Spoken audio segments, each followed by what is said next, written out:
The wind howls across the Uraltobol steppe, a vast, treeless ocean of grass that stretches from the borders of Europe deep into the heart of Asia. For centuries, our history books told us that this landscape was the eternal domain of the nomad.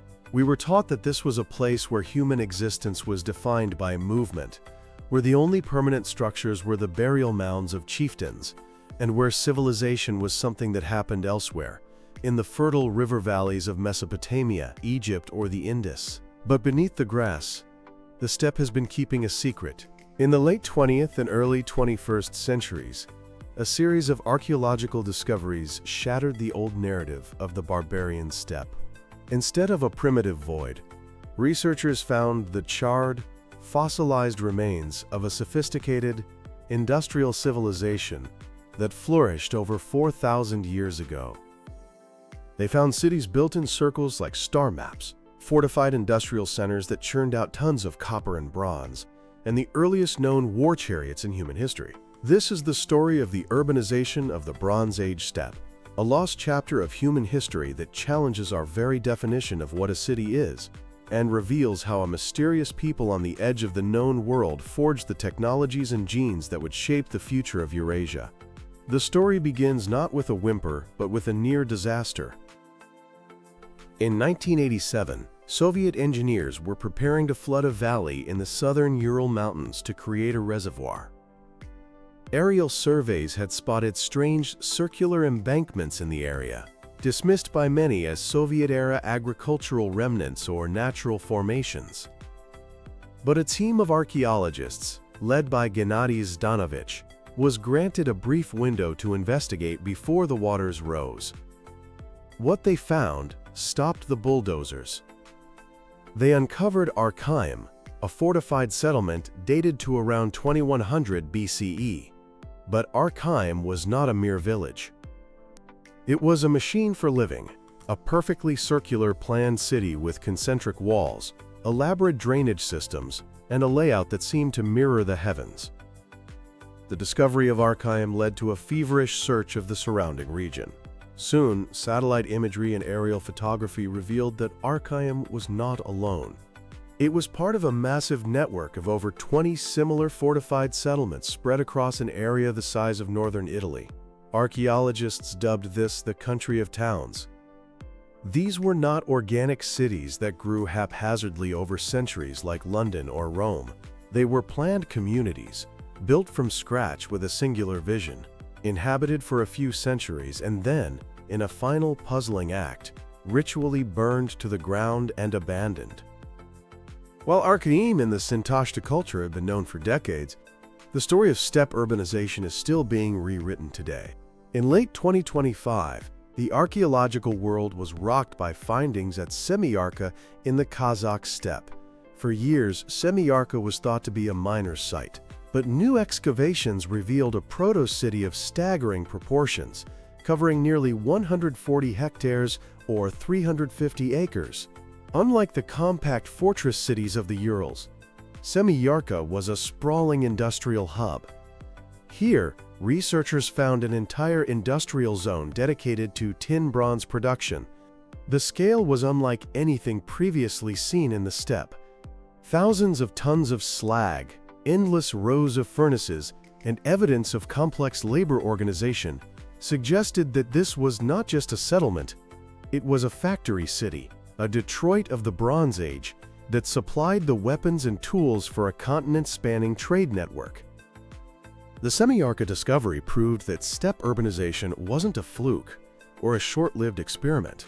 It was a fundamental restructuring of human society in a landscape previously thought to be incapable of supporting cities. Let's look closely at the architecture of the Sintashta Arkaim culture because it is unique in the ancient world. Imagine a giant wagon wheel pressed into the earth. Arkaim was surrounded by two concentric defensive walls built from clay blocks packed into timber frames. The outer wall was nearly 5 meters thick and surrounded by a deep moat. The entrance was not a simple gate. It was a labyrinthine passage designed to confuse attackers and perhaps to serve a ritual function, forcing visitors to walk a specific path before entering the sanctum of the city. Inside the walls, The houses were not freestanding. They were arranged like slices of pie, sharing common walls and facing inward toward a central square. Each house was a multi-room apartment, ranging from 100 to 180 square meters. These were not primitive huts. Each dwelling had a well, a cellar for cold storage, and, most remarkably, a complex drainage system that channeled rainwater and sewage out of the city, a feat of civil engineering that rivals the famous plumbing of Mohenjo-Daro in the Indus Valley. What makes these cities truly distinct, however, is that they were not just for living, they were for producing. Excavations at Arkaim and Semiyarka revealed a furnace in almost every single house. This was not a society where a few smiths worked in a separate quarter. This was a society where everyone was a metallurgist. The city was a collective factory. Imagine the sensory experience of Arkaim, the roar of dozens of furnaces firing simultaneously, the smell of sulfur and charcoal smoke hanging heavy in the air, the glow of molten copper illuminating the night. These were cities of fire, industrial bastions in a hostile landscape. But why build cities in the steppe at all? The environment is harsh, with brutal winters and dry summers. The grass is better suited for mobile herding than sedentary farming. What drove these people to settle down behind high walls? The primary engine was metal. The Ural Mountains are rich in copper and arsenic ores. The Semiyarka people realized that by settling near these deposits and organizing their labor, they could produce metal on a scale that mobile herders could not. They weren't just making trinkets. They were producing heavy weapons, axes, spearheads, and daggers that were traded south to the rich city-states of the Bactria Margiana archaeological complex in Central Asia, and potentially as far as Mesopotamia. The steppe cities became the primary suppliers of raw materials for the civilized world's wars. The second engine was warfare itself. The Semiyarka culture is widely credited with one of the most terrifying inventions in military history, the spoked-wheel war chariot. Before Semiyarka, carts had heavy, solid wooden wheels. They were slow and clumsy. The Semiyarka engineers used bent wood and leather to create a lightweight wheel with spokes. This allowed for a vehicle that was fast, maneuverable, and devastating on the open plains. The chariot required a specialized infrastructure. You needed carpenters to bend the wood, tanners to cure the leather, smiths to cast the bronze bits, and trainers to break the horses. This complexity required a settled population, a city, to sustain it. Environmental historians suggest a third driver, climate change. Around 2500 to 2000 BCE, the steppe became colder and drier. The lush marshes that mobile herders relied on for winter pasture began to shrink. Faced with dwindling resources, the population had two choices: fight or innovate. They chose both.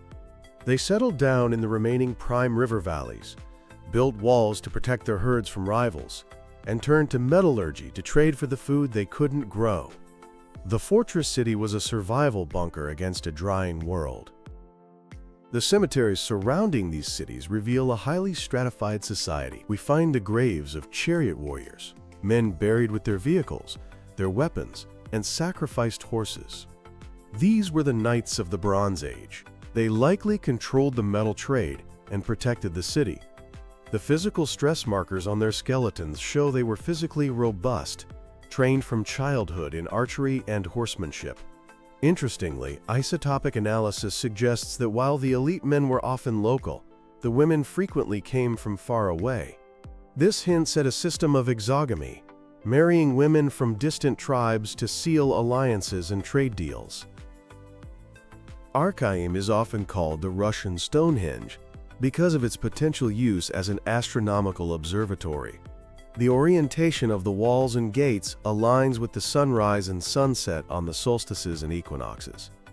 But it goes deeper than that. The layout of Arkaim, circles within circles, divided into quadrants, bears a striking resemblance to the mandala in Indian tradition and the vara of Yima in Iranian mythology.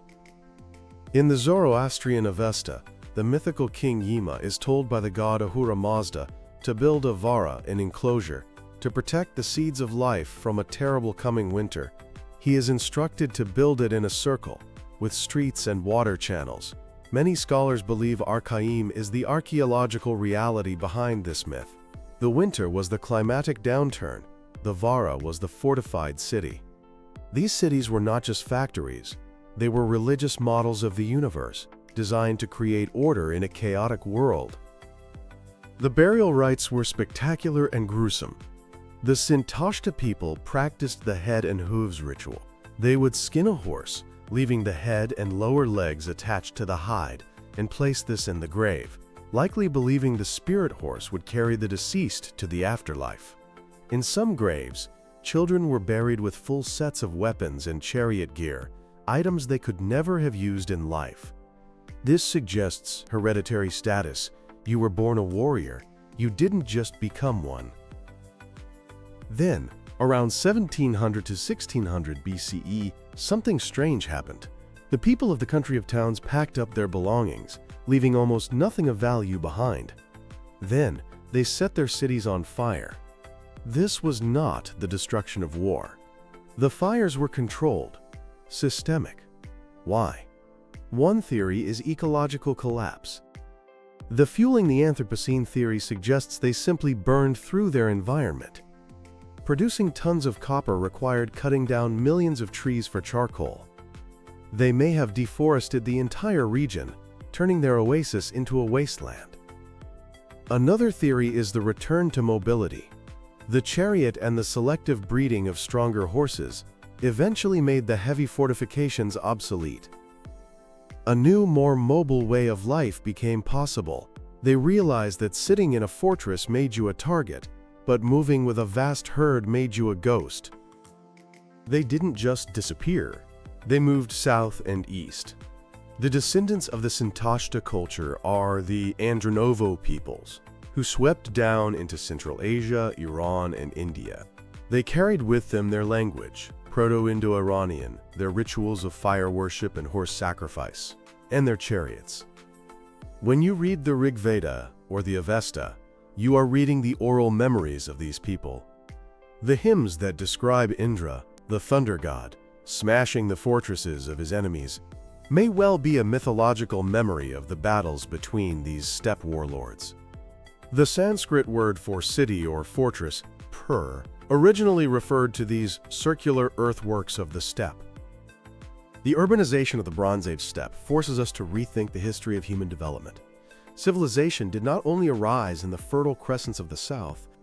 In the harsh, cold grasslands of the north, a different kind of civilization emerged, one driven by metal, fire, and the horse. They were the invisible empire. They built no stone pyramids to last forever. They built in wood and earth, and when their time was done, they burned their works and rode away. But their legacy is written in the genetics of half of Eurasia, in the languages spoken by billions today, and in the very concept of the war machine. Arkaim and Semiyarka were not failed experiments. They were the incubators of the modern world.